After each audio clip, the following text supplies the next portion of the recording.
اب منافقین کو جب اللہ تعالیٰ فرماتا ہے، جب ان سے کہا جاتا ہے نا کہ ایمان لاؤ، کیا کرو؟ ایمان لاؤ۔ کیسا ایمان؟ آمن الناس، جس طرح کا لوگ ایمان لائے اس طرح کا ایمان لاؤ۔ تو وہ ان کا آگے سے کیا جواب ہوگا؟ کہتے ہیں کہ ہم ایمان لیں جس طرح یہ بیوقوف ایمان لے کر آئے۔ منافقین اپنے آپ کو بہت زیادہ سمجھدار اور عقل مند سمجھتے ہیں۔ وہ کہتے تھے جتنے ہم عقل مند ہیں اتنے دوسرے نہیں ہیں۔ کیوں؟ انہوں نے کیوں ان کو بیوقوف کہا ہے؟ انہوں نے اس وجہ سے کہا ہے کہ یہ دیکھ لو، یہ لوگ دنیا میں کس طرح جی رہے ہیں، ہم دیکھو ہم کتنی عیاشی کے ساتھ، کتنے آرام کے ساتھ زندگی بسر کر رہے ہیں، تو یہ دیکھو یہ کس طرح زندگی گزارے دنیا میں۔ انہوں نے دنیا کی زندگی کو آخرت کی زندگی پر ترجیح دی۔ دنیا کے رنگ کو دیکھ کر انہوں نے دوسروں کو کہا ہے کہ یہ دیکھو انہوں نے سب کچھ دنیا کا چھوڑ دیا ہے، اور ہم دیکھو کتنے آرام سے سکون سے 3 وقت کا صحیح کر کے کھانا کھاتے ہیں، اور پہننے کے لیے عمدہ سے عمدہ لباس ہے ہمارے پاس۔ انہوں نے اس بنیاد پر کہا کہ یہ بیوقوف، اور کہا کہ ان کو ہے صحابہ کرام الناس، جو حضور کے ساتھ تھے وہ کون تھے؟ صحابہ کرام تھے۔ انہوں نے دنیا کو دیکھ کر یہ رزلٹ نکالا کہ یہ صحابہ کرام دنیا میں کس طرح فقیری کے ساتھ رہ رہے ہیں، یہ تو بیوقوف ہیں۔ ہم دیکھیں نا ہم کس طرح رہ رہے ہیں، بڑے آرام کے ساتھ، موج اور مستی کے ساتھ۔ لیکن اللہ تعالیٰ نے کیا فرمایا؟ بیوقوف تم خود ہو، بیوقوف تم خود ہو، لیکن تمہیں اس بات کا شعور کوئی نہیں آئی۔ وہ کیسے کہ یہ دنیا کی زندگی جس کو تم نے اپنایا ہے اور کہا ہے کہ یہ ہم عقل مند ہیں، تو یہ زندگی تو صرف 40 سال ہے، 50 سال ہے، 60 70 بس زیادہ سے زیادہ 80 ہوگی، یہی کچھ ہے۔ اور جو آخرت ہے دائمی ہے، جس کے اندر تم نے ہمیشہ کے لیے رہنا ہے، کیا تمہیں اس کا کوئی ہوش نہیں؟ حقیقت میں بیوقوف تم خود ہو، تمہیں پتہ ہی نہیں ہے کہ آخرت میں جب انہیں قبر میں جانا ہے تو تم نے ادھر پکا رہنا ہے، واپس کو نہیں آنا تمہیں۔ وہ زندگی دائمی زندگی ہے تمہارے لیے۔ اگر یہاں تم مشکلات برداشت کرو گے، دین کے اوپر چلو گے، تو وہاں میں تم کھا جائے۔ پہلی بات تو یہ تھی کہ اس لیے منافقین کو اللہ نے کہا بیوقوف تم خود ہو، یہ صحابہ کرام بیوقوف نہیں ہے۔ اور دوسری بات، اللہ نے صحابہ کرام کے ایمان کو ایک کسوٹی یعنی ایک پیمانہ بنا دیا کہ لوگوں کے ایمان، سمجھ آ گئی؟ یعنی ایک پیمانہ، یعنی صحابہ کی طرح ایمان لانا ہے، اس کی طرح صحابہ کی طرح ایمان لانا ہے۔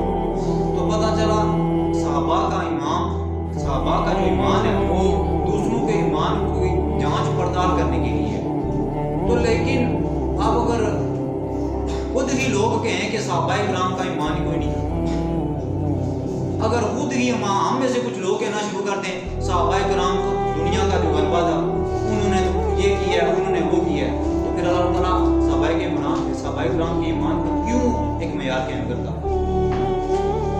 تو پتہ چلا صحابہ کرام کا جو ایمان تھا وہ بالکل ٹھیک تھا۔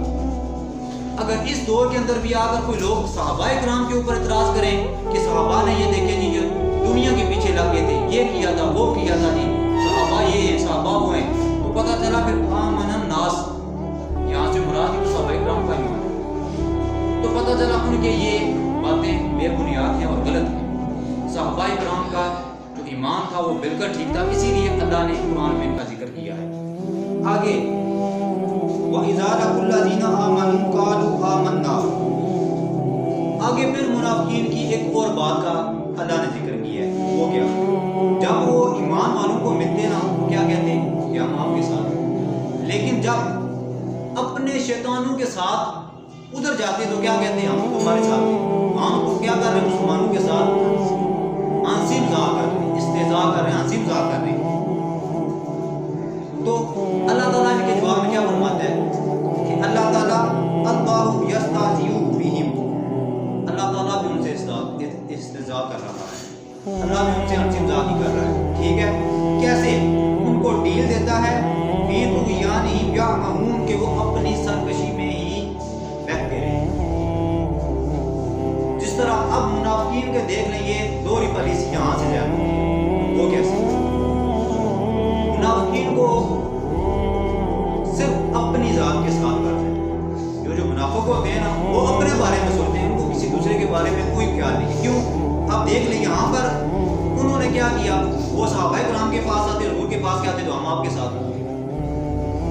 جب اپنے شیطانوں کو, شیطان یہاں پر جو شیطان عربی میں لفظ استعمال ہوتا ہے اس کا معنی ہوتا ہے سرکش گمراہ, یعنی ان کے جو سردار کفار کی, جب وہ ان کی طرف جاتے کہتے تو ہم تمہارے ساتھ ہیں, مسلمانوں کے ساتھ ہم ویسے ٹائم پاس کر رہے ہیں. تو پتہ چلا ان کے ذہن میں منافقوں کی یہ بات ہے کہ اگر تو مسلمان غالب آئے ہم ان کے ساتھ ہو جائیں گے, اگر یہ کفار غالب آئے ہم ان کے ساتھ ہو جائیں گے. یعنی وہ پوری طور پر کسی ایک کے ساتھ نہیں تھے, دونوں طرف انہوں نے ہاتھ رکھا ہوا. ذل وجہین جو میں نے پیچھے بھی آپ کو بتایا, دو چہرے والا منافق. تو یہاں پر دو چہرے ان کے سامنے ہے کہ کوئی نہیں, دو چہرے بنے نا, ایک صحابہ کے ساتھ ہے حضور کے ساتھ, دوسرا منافق کے ساتھ. تو ذل وجہین منافق کو دو چہروں والا اس لیے کہا گیا کہ اس کے دو چہرے ہیں, یعنی ایک نہیں ہے, ایک بات پر ہو گیا نہیں ہے, وہ اپنا ذاتی مفاد ہوتا ہے اس کا, اگر ادھر آ گیا تو ٹھیک ہے, نہیں ادھر سے. اس لیے اللہ تعالیٰ نے فرمایا کہ اللہ بھی ان سے ہنسی مذاق کرتا ہے, استہزاء کرتا ہے. مطلب کیا ہے؟ اللہ تعالیٰ کا استہزاء یہ ہے کہ اللہ تعالیٰ کہتا ہے کہ ٹھیک ہے میں فوراً تمہیں گرفت نہیں کروں, تم کھل کر منافقت کرو, جب تم اس دنیا کے بعد آخرت میں میرے پاس آؤ گے صاحب تمہیں وہاں پر. اللہ کا ہنسی مذاق ان کے ساتھ یہ کہ اللہ نے ان کو ڈیل دے دی, کرتے رہو, کھل کر منافقت کرو, کھل کر جو ہے اپنی خباثت کا اظہار کرو, لیکن آخر تم نے میرے پاس ہی آنا ہے. آخر کس کے پاس آنا ہے؟ میرے پاس آنا ہے. وہاں پر تم سے جو ہے بات درست صحیح کرنا ہے. اس لیے یہ اللہ تعالیٰ ان سے کہتا ہے, اللہ بھی ان سے ہنسی کر رہا ہے.